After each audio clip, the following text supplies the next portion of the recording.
성도 여러분 안녕하십니까?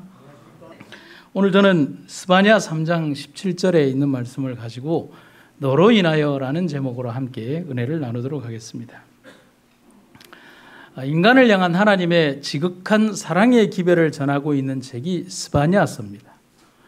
하지만 스바냐서 속에 흐르고 있는 정말 깊은 중요한 기별은 하나님의 심판입니다. 무엇보다도 종말에 관한 내용이 강력하게 기록되어 있는 책이 스바냐서입니다. 그래서 데이빗 베이커라고 하는 성경학자는 스바냐서에 대해서 이런 얘기를 합니다. 선지서 중에서 스바냐서가 가장 조직적으로 주의 날, 곧 심판과 종말에 관한 예언을 하고 있다라고 기록을 하고 있습니다.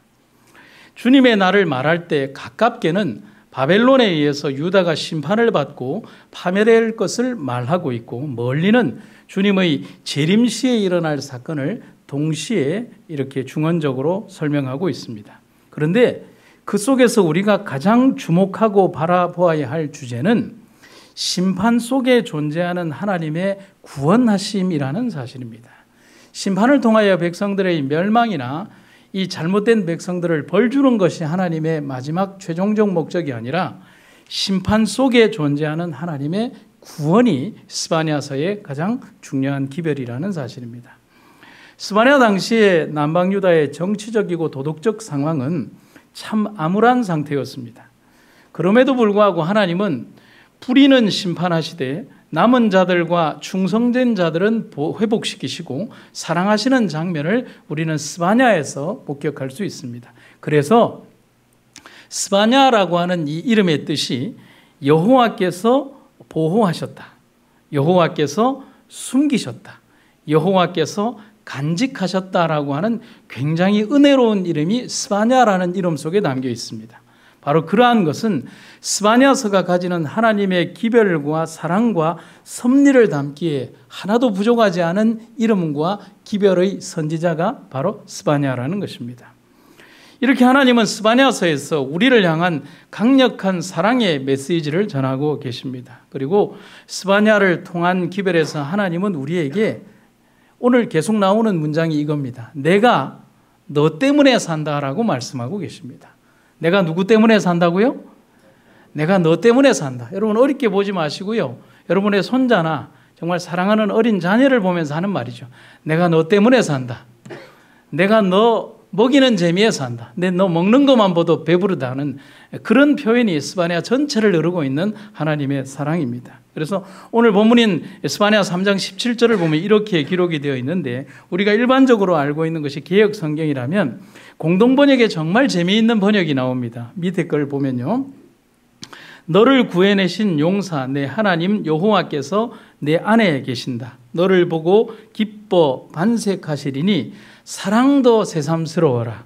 명절이라도 된 듯 기쁘게 더덩실 춤을 추시리라. 참 아름다운 표현 아닙니까? 하나님의 이 사랑의 감정을 이렇게 표현하고 있습니다. 우리의 살아가는 모습이나 생각과 표현들이 당신을 감동시킬 만큼 실제로는 그런 삶을 살지 못함에도 불구하고 하나님은 내가 너로 인하여, 그리고 하나님은 내가 너 때문에 즐겁고 행복하고 기쁘다라는 말을 하고 계십니다. 얼마나 인간스럽고 또 사람에게 다가오기 위한 하나님의 인간 사랑에 대한 정겨운 말입니까? 엄마의 품처럼 느껴지는 사랑 가득한 하나님의 사랑 표현입니다. 이렇듯 우리는 스바냐서에서 우리를 사랑하시는 하나님의 모습을 분명하게 볼 수 있어야 합니다. 너무나 사랑하시는 당신의 사람입니다. 그래서 성경신학자인 멜론이라는 사람은 이렇게 얘기를 합니다. 그분은 군대나 무력을 동원해 온 세상을 정복하신 것이 아니라 개인의 심령 속에 사랑을 심으심으로써 온 세상을 이기셨다. 아멘입니다.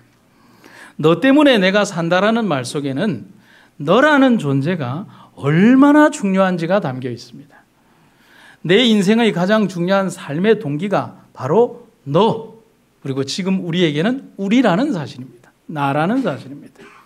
아무리 주변의 상황이 어렵고 나를 죽음보다 못한 상황으로 밀고 간다 할지라도 너 때문에 살아야 하고 너 때문에 이길 수 있는 힘을 가질 수 있습니다. 왜 주님께서 하늘의 주께서 이 땅에 오셔서 매맞고 침뱉음을 당하고 그리고 십자가에 달려 돌아가시고 치욕의 십자가 위에 달려 돌아가시는 그 순간에도 그것을 거절하지 않으신 이유는 너 때문에, 너를 사랑하기 때문이라는 그런 목적인 것입니다. 그 사랑의 존재가 우리들 삶에도 있습니다. 그처럼 하나님에게 있어서 우리가 그런 존재입니다. 하나님은 우리를 사랑하시되 당신의 남는 사랑으로 우리를 사랑하시는 것이 아니라 당신의 모든 것을 다 주시는 사랑을 합니다. 그런데 부모의 사랑과 자식의 부모의 사랑은 좀 다르죠. 부모는 모든 사랑을 다 준다면 자식들은, 물론 일부의 자식들은 부모를 섬길 때 자기의 남는 사랑을 부모에게 드릴 때가 더 많습니다. 우리처럼 말이죠. 그런데 요한복음 3장 16절에 보면 하나님의 인간 사랑을 이렇게 우리가 볼 수가 있습니다. 하나님이 세상을 어떻게 해요? 이처럼 사랑하사. 여러분, 우리의 인간 언어로 표현된 단어 가운데 가장 큰 수량의 표현이 이처럼입니다. 여기에 이처럼이라는 단어에 우주 전체가 담겨져 있습니다. 이처럼이라는 이 단어 가운데 예수님의 인간 사랑과 온 우주를 향한 당신의 마음이 이처럼이라는 단어 가운데 담겨 있습니다. 하나님이 세상을 이처럼 사랑하사 독생자를 주셨으니 이는 저를 믿는 자마다 멸망치 않고 영생을 얻게 하려 하심이니라. 이처럼 사랑하신 주님께서 그 사랑하시는 독생자를 통하여 죽을 수밖에 없는 우리를 위하여 사랑의 값어치를 지불하셨는데 그것은 독생자의 생명의 값어치를 지불함으로 우리의 미천하고 죄로 인해서 죽을 수밖에 없는 우리 존재의 무가치한 존재를 독생자의 생명의 값어치와 동등으로 만드셨다는 것. 그게 우주적 진리라고 하는 사실입니다. 1895년 겨울 사람의 발길이 전혀 닿지 않는 북극의 한 지점에서 노르웨이의 세계적인 탐험가인 난센이 인류 최초로 북극의 환경을 살피게 되었습니다. 그는 북극에다가 돌로 오두막집을 짓고 바다 코끼리 가죽으로 지붕을 덮은 곳에서 혹독한 추위와 싸우면서 북극을 연구하기 시작했습니다. 그런데 그는 바다의 깊이를 알아보려고 긴 줄을 바다로 던졌습니다. 지금처럼 측정 기구가 있는 것이 아니기 때문에 아주 무거운 줄을 달아서 줄을 계속해서 이제 떨구기 시작하는 것입니다. 그런데 난센이 아무리 줄을 내려도 그 줄이 이렇게 구부러지지가 않는 것입니다. 그 말은 뭐냐면 그 깊이가 측량할 수 없는 깊이로 계속 가고 있는 것입니다. 그래서 그는 그날 탐험 일기에다가 이렇게 기록을 했습니다. 이곳 북극의 바다 깊이는 하나님의 사랑과 같다. 끝을 알 수 없는 깊이다. 뭐라고요? 이곳 북극의 바다 깊이는 하나님의 사랑과 같이 깊다. 어떻게 해요? 끝을 알 수가 없다. 여러분, 얼마나 절묘한 표현입니까? 우리를 향한 하나님의 사랑을 우주에 존재하는 수치적인 그 수로 표현할 수가 없습니다. 그래서 우리는 질문합니다. 예수님이 이 땅에 오신 목적이 뭘까? 그 답을 신학자 울프는 우리에게 이런 말을 합니다. 그리스도의 삶의 중심 목적은 고독한 삶을 부숴버리고 지상에다 사랑의 삶을 건설하시는 것이다. 오늘 우리가 얼마나 많은 사랑을 받고 사는지를 기억하는 여러분과 제가 되기를 간절히 바랍니다. 두 가지, 스바냐 3장 17절에 표현된 하나님의 모습 두 가지를 한번 표현해 보겠습니다. 첫 번째는 우리 가운데 계신 하나님이십니다. 너의 가운데 계신 여호와, 한글 킹 제임스 번역에는 내 가운데 계신 주, 너의 하나님은 능력이 있으시니 그가 너를 구원하실 것이다. 하나님은 이미 스바냐 3장 15절에서 유다 백성들에게 그들과 함께하고 동행하실 것을 말씀하셨습니다. 백성들과 동행하고 그들 가운데 계신다는 표현을 스바냐 3장 15절에 있는 말씀을 한번 보면 이렇게 되어 있습니다. 이스라엘 왕 여호와가 너의 중에 있으니 내가 다시는 화를 당할까 두려워하지 아니할 것이다. 여러분, 함께 하신다는 약속은 우리에게 주신 말 가운데 가장 큰 축복이 되는 말씀입니다. 그 말이 신약 성경에 오면 그대로 당신의 이름 속에 있죠. 임마누엘요. 주께서 우리와 함께 하신다.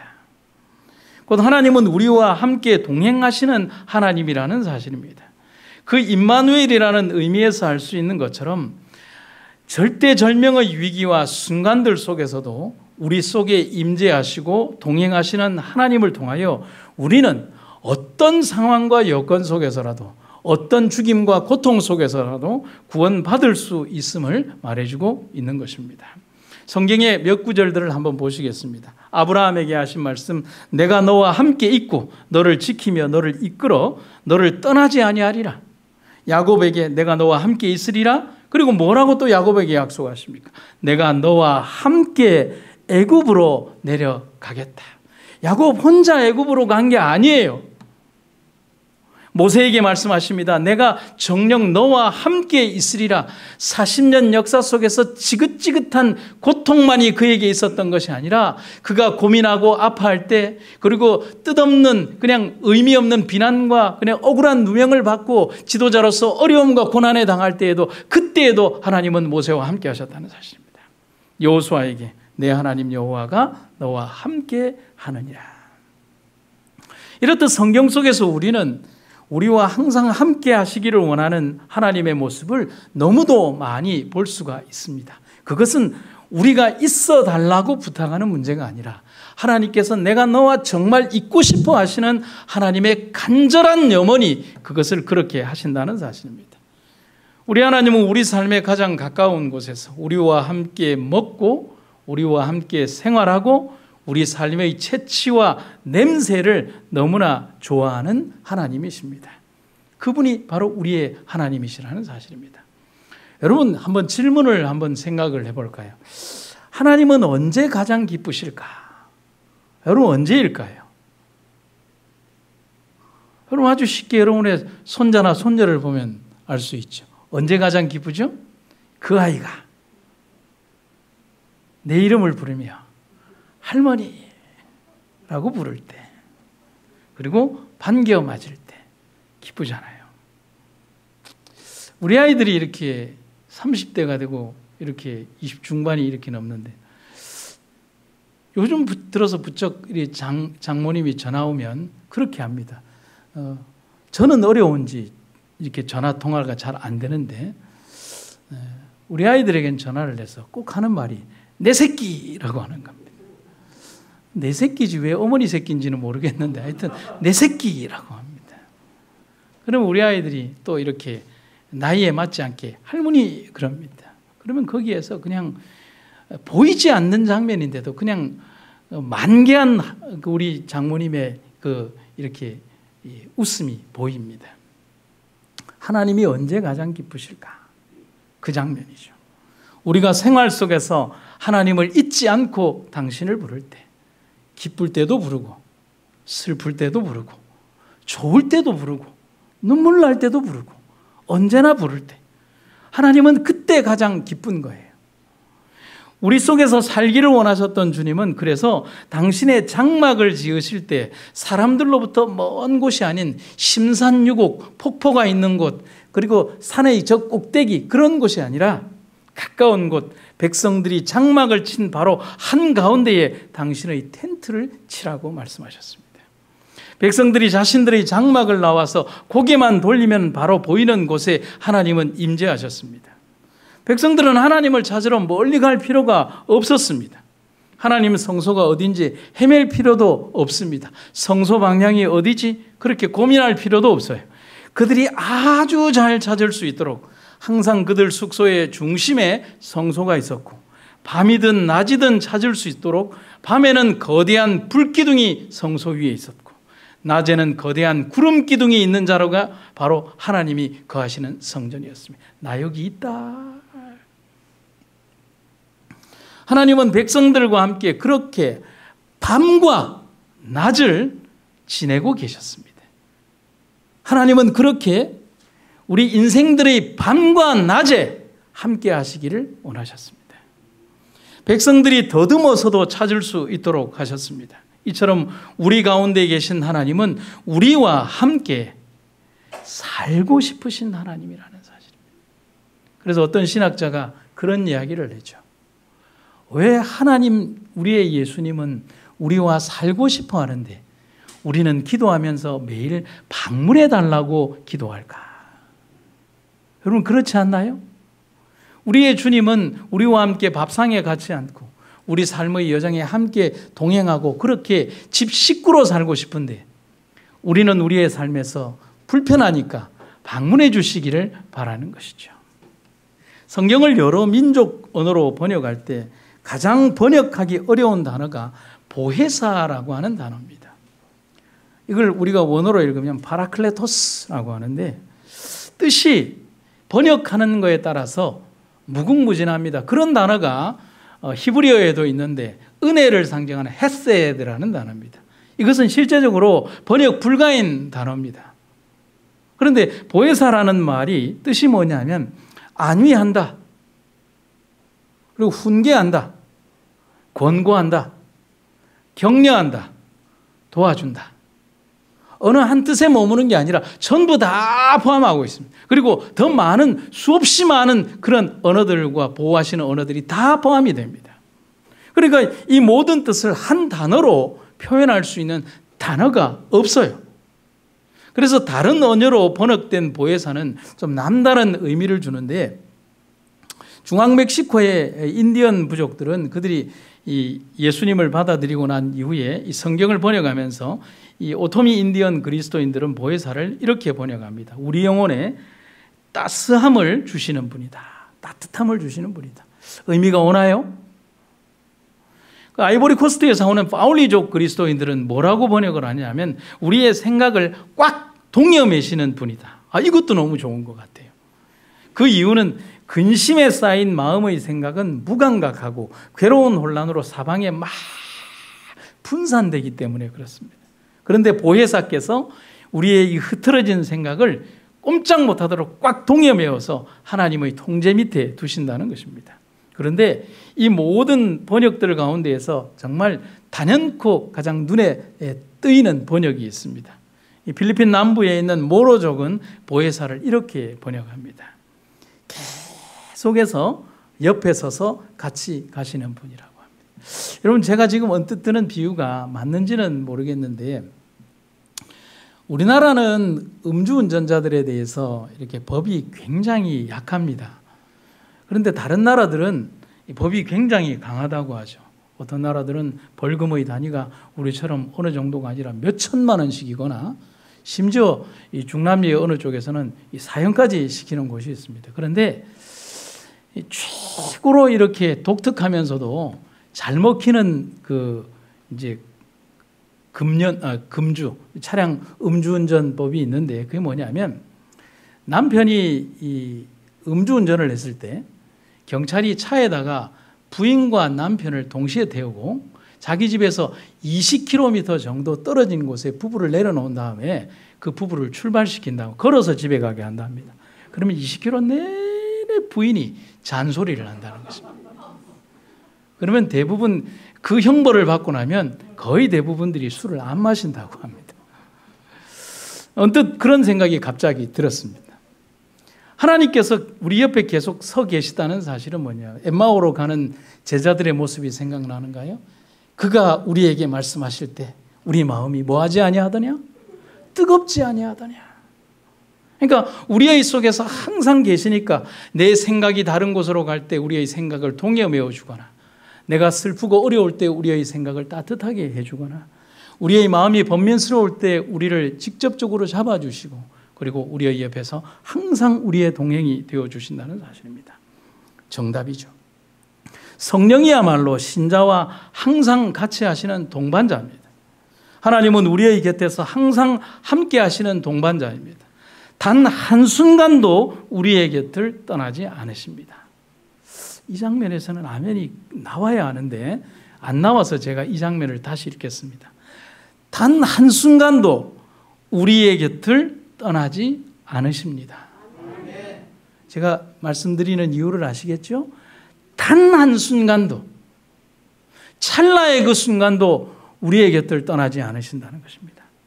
우리가 그것을 잊어버려서는 안 되는데 우리는 그것을 너무 자주 잊어버리고 산다는 것입니다. 그래서 그리스도인에게서 축복은 우리 삶이 그리스도와 함께 있을 때에만 진정한 축복이 됩니다. 여러분, 축복장이라고 하는 신명기 28장을 읽어보면 지금 제가 말씀드린 그 내용이 전부 다 합니다.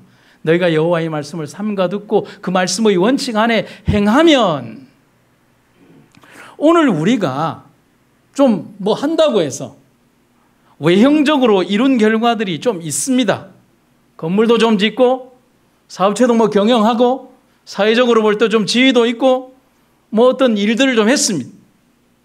우리가 외형적으로 이룬 결과들이 인간적으로 볼 때 좀 때로는 대단해 보이고 위대해 보일는지는 몰라도 하나님이 우리와 함께 하시지 않는다면 그것은 아무런 의미가 없다는 사실을 우리는 알아야 합니다. 그래서 무명의 성도가 했던 그 글을 한번 보시죠.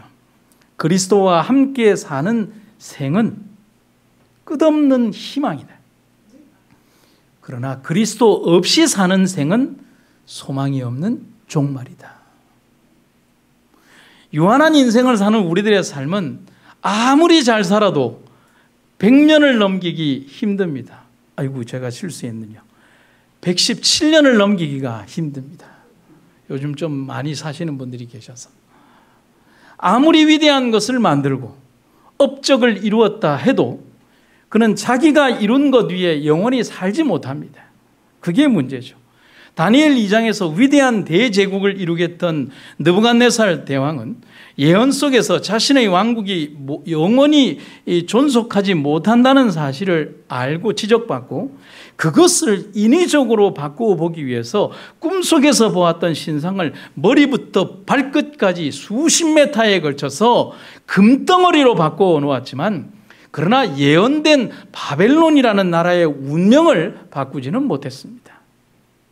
영원을 꿈꾸던 그의 나라는 70년밖에 존속하지 못했고 그의 나라의 마지막은 다니엘 5장 30절에 등장하는 이렇게 이 구절처럼 변해버렸습니다. 그날 밤에 갈대아 왕 벨사살이 죽임을 당했고 메대 사람 다리오가 나라를 얻었다. 70년밖에 안 됩니다. 여러분과 제가 잘 아는 알렉산더 대왕은 유언을 통해서 자기가 죽으면 손을 묶지 말라고 그렇게 유언했다고 전해지고 있습니다. 그런데 그 당시 풍습으로는 수위의 긴 소매모 속에 손을 가리고 허리에 묶게 되어 있었습니다. 우리나라와 비슷하죠.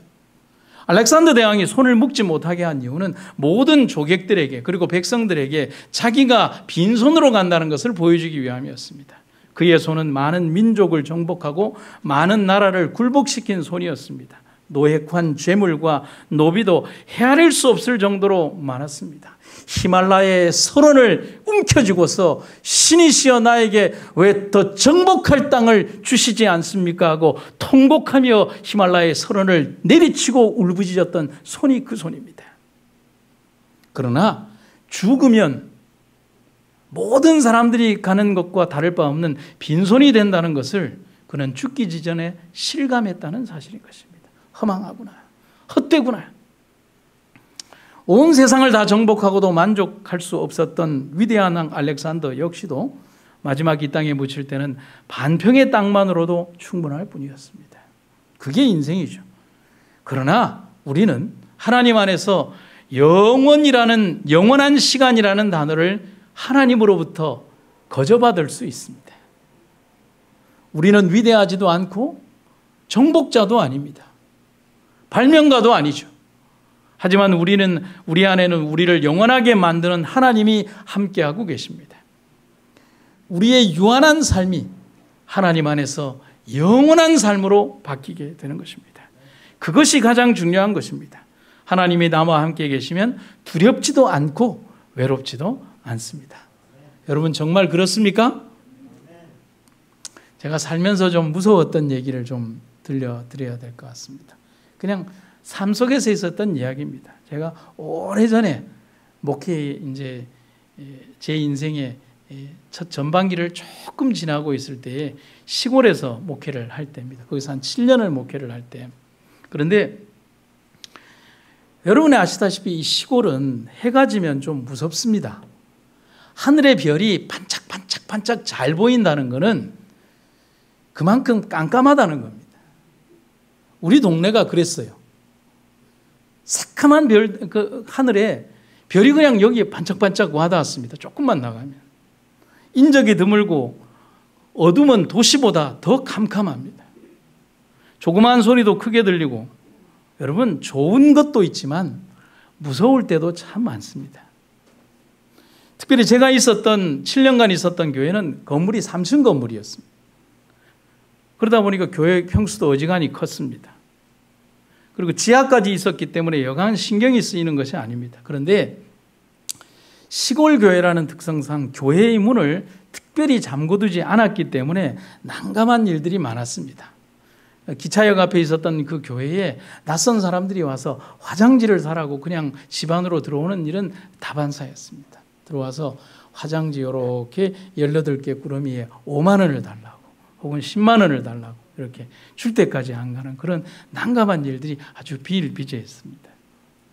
그런데 낮에 오는 경우는 어느 정도 대처가 되는데 어느 날 새벽 2, 3시경이라고 생각이 됩니다. 한 2시에서 3시가 안 됐는데 교회에서 뭔가 둔탁한 소리가 났습니다. 그걸 왜 저희가 아느냐 하면 교회가 2층이고 저희 사택은 1층이니까 그 소리가 바로 들립니다. 한 번 소리가 나면 누군가 새벽 이런 시간에 기도하러 왔다라고 생각하겠지만 여러분, 누가 기도하러서 그렇게 쿵쿵거리는 소리가 나겠습니까? 그리고 쿵쿵거리는 소리는 여러 번에 걸쳐서 났습니다. 아무래도 좀 다른 뜻을 가진 사람 같았습니다. 그런데 그 시간에 장로님이나 집사님을 교회로 부를 수도 없고, 좀 불렀다면 제가 무섭지는 않았을 텐데, 그래서 저희 집사람이 뭐라고 그러냐면 올라가 보라고. 그래서 올라가 보기로 했습니다. 옷을 입고 랜턴을 들고 나가려는데 집사람이 저를 부르더니만은 그 반죽하는 홍두깨입니까? 그걸 주더라고요. 그러면서 의미심장한 한마디를 했습니다. 조심해요. 뭐 어쨌든 고마웠습니다. 근데 정말 무서웠지만 교회도 지키고 불을 지르면 어떻게 하겠습니까? 또 가족을 지켜야 하는 심정으로 나갈 수밖에 없었습니다. 그래 이렇게 아주 이렇게 정말 무서웠지만 신발을 신고 일어나서 뒤에 서서 얼마나 걱정하고 있을, 그리고 염려하는 집사람을 위해서 걱정하지 마, 아무 일 없을 거야, 내가 잘 갔다 올게 라고 멋있게 말을 돌아서서 하려고 하는데, 내가 돌아서지도 않았는데 뒤에서 무슨 소리가 나냐면 쿵, 철커덕, 찰칵, 끽 소리가 나는 거예요. 이게 뭐냐 하면 이제 설명을 드렸는데, 쿵은 문 닫히는 소리고요, 철커덕은 위에 열쇠가 잠기고, 찰칵은 아래 열쇠고, 끽은 마지막 빗장까지 거는 거였습니다. 이 장면이 뭐냐면 제가 안 돌아섰는데 이 소리가 들려온 겁니다. 이미 집사람은 제 뒤통수를 보고 문을 걸어 잠그고 이제 안전태세에 들어간 겁니다. 괘씸했죠. 그러니 더 무서웠습니다. 아, 이게 죽으러 가는 길인가. 근데 할 수 없이 이제 교회의 종탑으로부터 옥상, 잠옷실, 본당, 기도실, 방송실, 그리고 좁은 계단, 그리고 학생관, 지하로 내려가는 계단과 지하 식당과 보일러실, 그리고 바깥의 재래식 화장실까지 몸이 땀에 젖도록 30분간 탐색을 했습니다. 아마 저희가 올라가는 그동안에 가버린 모양인 것 같아요. 소리의 원인은 지금도 알 수 없었지만 제가 안전하게 귀가할 수 있었습니다. 문을 두드리니까 문을 안 열어주고 저를 확인을 하고 난 다음에 문을 열어줬습니다. 3개의 빗장이 이렇게 역순으로 열리고 제가 조금 화가 나서 이렇게 했습니다. 아니, 그렇게 문을 그렇게 꽉꽉 닫아 걸 수가 있어요 라고 했더니 저희 집사람이, 아니 세진 아빠, 우리 3명이라도 살아야지요 라고 그러는 것입니다. 이제 뭐 큰아이하고 둘째 아이하고 집사람, 그러면서 막 웃었으니까 간절히 기도하고 있었다는 겁니다. 아무 일 없기를. 자는 애들을 들쳐서 깨워서 비몽사몽인 애들을 데리고 기도했다는 것입니다. 저도 같은 심정이었습니다. 올라가면서 내가 잘못되면 저 아이들은 어떻게 하나 하는 그 심정 하나로 올라가는 것이죠. 물론 아무 일도 없었습니다. 그러나 그때의 제 심정은 그랬어요. 안에서는 나를 위해, 또 나는 안에 있는 사람을 위해 참 두려웠을 시간들이었고 무섭기도 했지만 그래도 위에서부터 아래로 갈 수 있었던 그 발걸음을 할 수 있었던 것은 기도 때문이었습니다. 두렵지 않게 두려움을 이길 수 있었던 힘이 났던 이유가 기도 때문이었습니다. 하나님 함께 해주세요라는 말이 절로 나올 수 있었던 순간들이, 제 인생의 그런 순간들이 우리 인생에 한 번뿐이었겠습니까? 여러분, 제가 웃으면서 할 수 있었던 그런 절대절명의 순간들과 죽을 것 같은 삶의 고뇌와 어려움이 나를 짓눌렀던 순간들이 여러분 한 번뿐이었겠습니까? 여러분 한 번뿐이었습니까? 여러분들 인생에 한 번만 지나갔습니까? 또 앞으로는 안 올 것 같습니까? 수없이 많이 지나갔겠고 앞으로도 오겠지요. 그때마다 우리가 기억해야 될 것은 하나님은 미지의 장소, 오지 않은 일들, 두렵고 힘든 일들, 어쩌나 두려움으로 나를 감싸는 수없이 많은 미지의 그 시간 속에 있는 그 두려운 일들 앞에 나와 함께 분명히 함께 하실 것입니다. 지나온 삶의 무수한 시간들 속에서 우리는 수없이 많은 어려움과 고통을 헤치며 살아왔습니다. 죽음을 넘나들고 죽음마저도 생각해야 했던 수없이 많은 인생의 그런 절곡들이 있었습니다. 여러분, 우리는 착각했지요. 그때 나 혼자였다라고 생각했다면 우리는 지금 그 시간을 회개해야 합니다. 바로 그 순간에도 하나님은 우리와 함께 하셨다는 사실입니다. 그때는 몰랐지만 지금은 그분의 존재를 믿을 수 있기에 더욱더 확신 있게 말할 수 있는 것입니다. 여러분, 제가 드라마 얘기를 해서 죄송하지만 예전 방송 드라마에서 하나님이 2600년 전에 스바냐에게 하셨던 그 말을 한 탤런트가 하고 있더라고요. 이게 뭐냐면 하나님 마음 안에는 우리에 대한 생각으로 가득 차 있습니다. 이 안에 너 있다. 여러분, 이 말은 하나님이 먼저 하신 거예요. 그건 맞나요? 틀리나요? 분명히 저작권이 하나님한테 있습니다. 두 번째는 우리의 하나님은 우리가 있어서 너무나 기쁘신 하나님이라는 사실입니다. 그가 너로 인하여 기쁨을 이기지 못한다. 스바냐 3장 17절은 우리에게 하나님의 우리에 대한 감정을 너무도 솔직하게 기록하고 있습니다. 단 하나도 이면에 무언가 감추지 않고 자신의 속마음을 그대로 표현한 거예요. 이 구절에서 우리는 너 때문에 라는 말을 떠올릴 수 있습니다. 여러분, 이 말이 하나님의 사랑의 모든 이유이자 대답입니다. 기록된 구절은 너로 인하여 라고 하는 이 말은 쉽게 너 때문에 라는 우리식 말로 표현할 수 있습니다. 이 말은 뒤에 어떤 수식이 붙든 내가 지금 기쁘고 즐겁고 눈물 나고 아프고 행복할 수 있는 모든 이유와 원인과 대답이 너 때문에 라는 사실을 말해주고 있다는 사실인 것입니다. 너 때문에 견딜 수 있고, 너 때문에 할 수 있고, 너 때문에 죽을 수도 있다는 사실인 것입니다. 아무리 고통스러운 삶이 있다 하더라도 너만 있다면 그 고통을 견딜 수 있다는 말입니다. 또한 아무런 희망이 없는 삶이지만 살 의욕도 없는 삶이지만은 네가 있기에 내가 살아야 할 이유를 갖게 되었다는 말이기도 합니다. 그래서 저는 이 구절을 보면서 놀라고 감격하지 않을 수가 없었습니다. 그 놀람과 감격이란 이런 말을 하시는 이가 우리와 같은 사람이라면 이해가 좀 가겠지만 우리를 향해서 이런 말을 하시는 이가 하나님이시기 때문에 그렇다는 사실입니다. 아담의 범죄 이후로 인간은 철저히 하나님을 떠나서 생활하는 삶을 살았습니다. 끊임없이 반복된 인간의 범죄와 철저한 죄악의 기록이 있지만 그래도 여전히 우리를 사랑하는 바보스럽고 억척스러운 바보 같은 사랑의 하나님의 그 사랑이 오늘 우리에게 사랑한다라고 말하고 있습니다.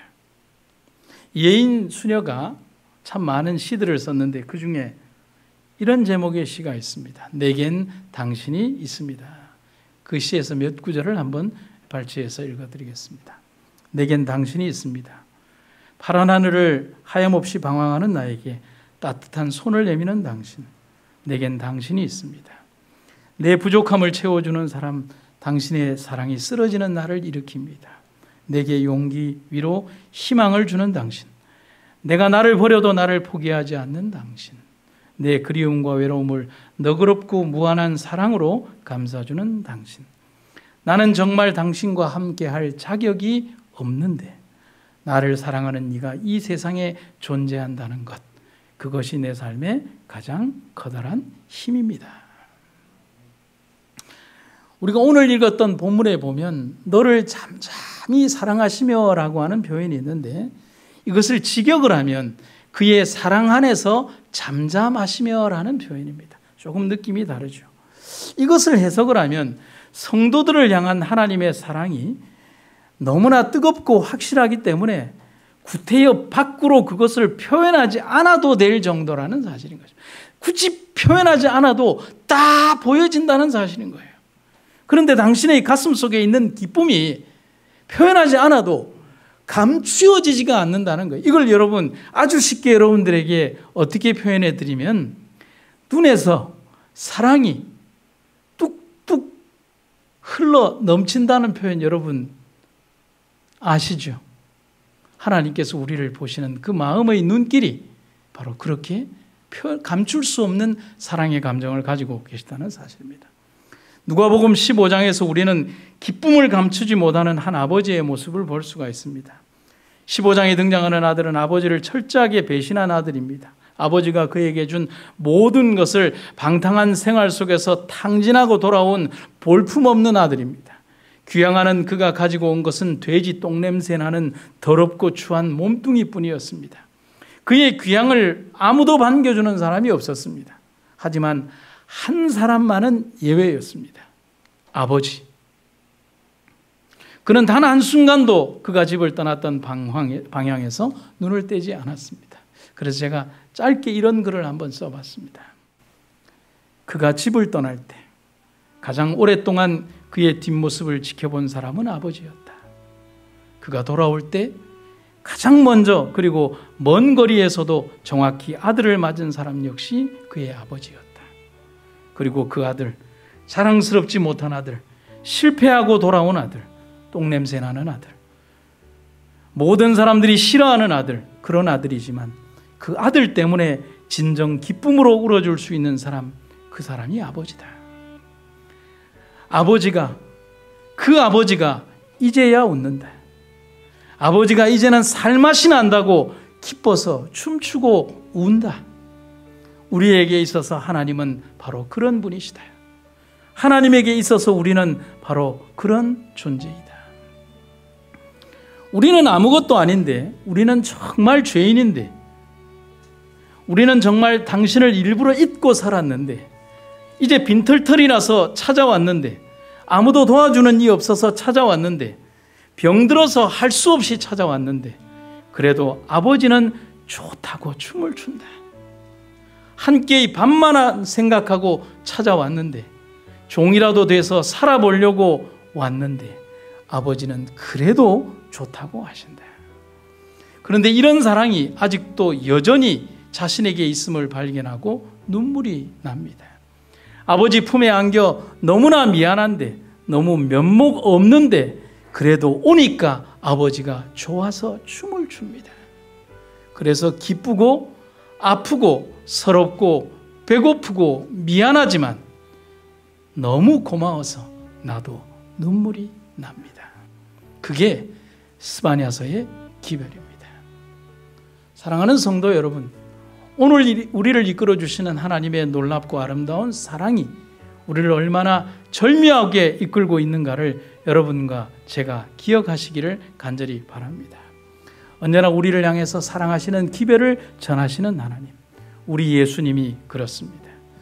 거룩한 창조주의 손에 난 녹슨 몫이 관통한 자국만큼은 인간의 부끄러운 죄의 흔적이지만 하나님은 그 흔적을 우리를 향한 사랑의 훈장으로 영원토록 간직하신다고 하십니다.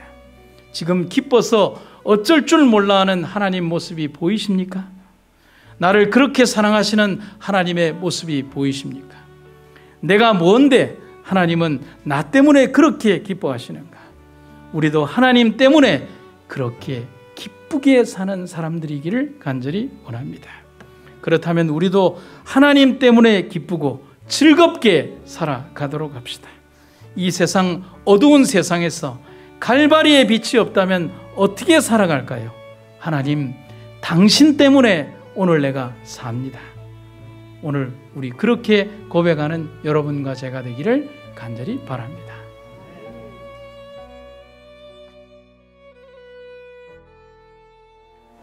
결코 사랑받을 수 없는 존재이지만 우리를 사랑하시는 주님 때문에 우리가 삽니다. 우리 삶 속에서 하나님의 사랑이 얼마나 깊은가를 잊지 않게 하여 주시고 우리를 위해 모든 것을 버리신 하나님의 그 아름다운 사랑의 흔적들을 기억하는 우리가 되게 하여 주시옵소서.